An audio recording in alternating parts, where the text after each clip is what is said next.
क्या असम के राज्यपाल गुलाब चंद कटारिया एक बार फिर मेवाड़ के जरिए राजस्थान की सियासत में एंट्री की कोशिश कर रहे हैं? क्या वे एक बार फिर चाहते हैं कि वे फिर उदयपुर समेत दक्षिणी राजस्थान की सियासत को साधें? जी हाँ, हम इस बात की चर्चा आज इसलिए कर रहे हैं क्योंकि समूचे मेवाड़ ही नहीं बल्कि राजस्थान भर में इस बात की चर्चा हो रही है कि क्या गुलाब चंद कटारिया असम के राज्यपाल बनने के बाद एक बार फिर वहाँ से वो सब चीज़ें छोड़कर राजनीतिक रूप से आना चाहते हैं, सक्रिय राजनीति में प्रवेश चाहते हैं।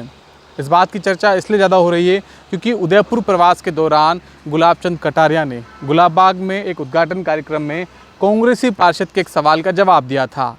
और उन्होंने कहा था कि यदि पार्टी मौका देगी तो फिर वे राजनीति में आने के लिए तैयार हैं। इस बयान के क्या कुछ मायने हैं और इस बयान ने कहीं न कहीं पूरी तरह से उदयपुर में दावेदारी रखने वाले नेताओं को भी चिंता में डाल दिया है। दरअसल रविवार को गुलाबबाग में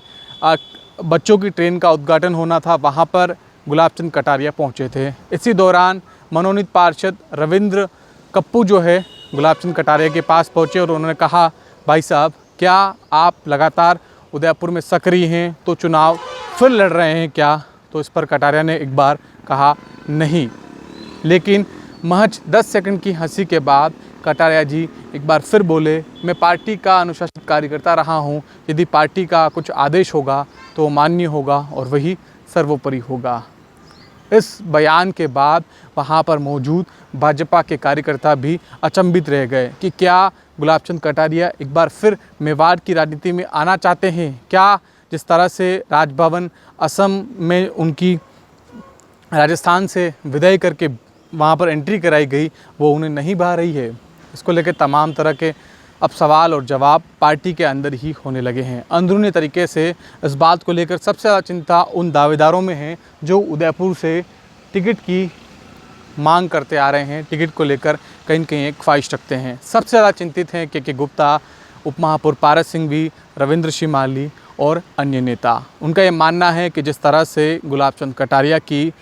पूरी सम्मानजनक तरीके से राजनीति से विदाई हुई है, उसके बाद फिर कटारिया यदि राजनीति में लौटे तो यकीनन कहीं न कहीं उन्हें पार्टी टिकट देगी तो उदयपुर से फिर नए लोगों को मौका नहीं मिलेगा। हालांकि इस बयान के पीछे की एक बड़ी वजह यह भी है कि जिस तरीके से कटारिया के जाने के बाद मेवाड़ में बीजेपी की कमज़ोर होने की बातें सामने आई और इसी दौरान